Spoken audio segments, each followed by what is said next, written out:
Hello, I'm Harry Siitonen, and I'm supposed to present the Finnish angle of the Berkeley co-op.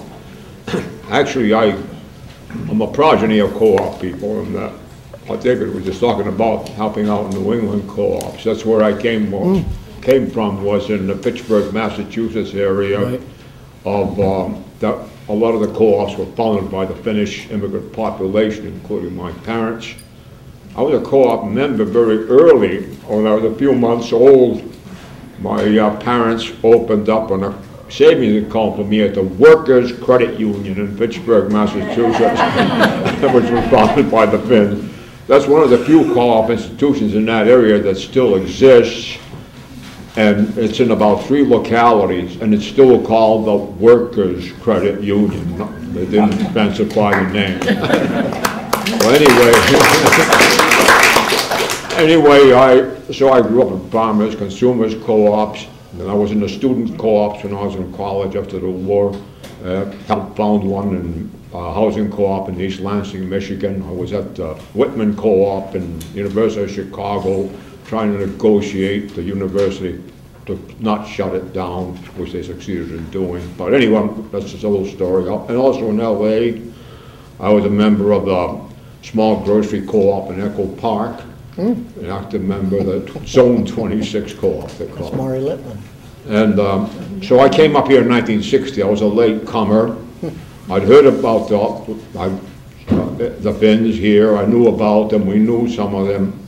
And so I got to meet some of the old pioneers, Finnish pioneers that set up the Berkeley Cooperative Union, a gas station down in 1938, down at first at Bancroft and San Pablo, and then later on came up to Acton and University, and then of course the founding of the Berkeley Co-op, Consumer Co-op, in which some of the Finns from the gas station co-op were active. So I met people that were still alive, like Tauno Ahonen, who I think he was co-op number 5. He came from the socialist. Three. Correct me. I don't know. I'm talking off the top of my head. Well, anyway, he came from Finland, and his father was a co-op member, Finnish co-ops in the city of Tampere, where I lived a number of summers. And during the Finnish Civil War, the White Guards had captured Tampere from the Red Guards in the Civil War, found a Finnish Social Democratic Party card in his pocket and shot him. So Tauno has some rather bitter memories of Finland from that background. But he was one of the founders. They shot 35 men all at once. I can't hear you, I'm sorry. I'm sorry. They shot, I believe it was 35 men all at once who were Social Democrats, the whites, when they took over the town. Well, you can get the mic a little later on. Tell us sorry. more about it, because I don't know that much about it. I just wanted you to know it wasn't just... Well, I also met, he was still alive, was Arvid Nelson, who was a mover and a shaker in the Finnish community here and other communities. He was an old socialist. And he was a member of everything, the Finnish Kaleva Hall, which I belonged to, and he was always the eternal secretary. He was the recording secretary of every organization he was a member of. 27 years of the Kaleva Lodge, he was a secretary of several of the co-op efforts here, and he's bilingual, completely bilingual. And he was one fellow, the Finnish community was a lot divided in Berkeley, the labor community between the IWW, the socialists, and the pro-communists. So they didn't get along in the early 30s, and of course the faith community, well, they didn't have much to do with any of us. And Arvid was a guy everybody liked. He never demonized anybody. And he was able to bring the Finnish community together more than anyone else. And so I think he helped bring a lot of the Finnish community into the co-op. There was other people too, of course, but he brought, from both the halls, they joined the co-op. The IWWs joined the co-op. Jack Krantz was one of the Finnish IWW members. And I think he was number 5, I think. And Arvid was number 2. Who one was, I don't know.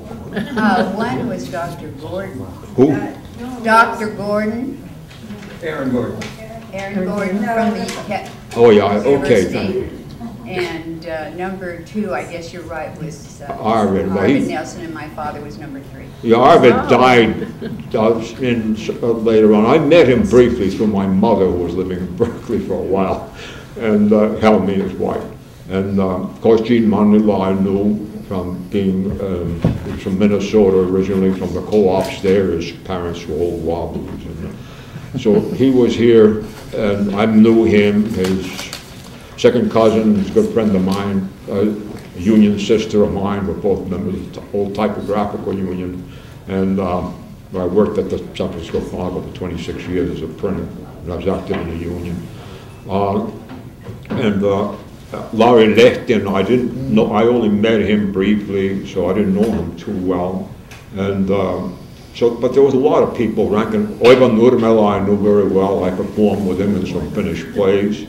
And so anyway, the Finnish community as a whole came in, including a lot of people from the base community were members of the co-op. Got a lot of community support. So I think we made our contribution to the airport. And I live in Strawberry Creek Lodge Senior Housing right now. I'm 85 years old, and a lot of the co-op people helped found it. A lot of the early Finnish co-op members lived there at the time. And it's a non-profit. It's owned technically by a board of trustees who are non-paid. You have a professional management running it. Well, we have a tenants association there. I was president for 2 terms when I first moved in before 1998 or something. So, but actually the tenants association pretty well runs the building.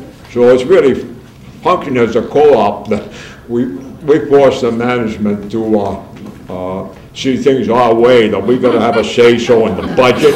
We won that right to the Housing and Urban Development, so they can't slip over a rent raise that we don't see all the books in. They claim, the management claimed, no, it's HUD rules, you can't.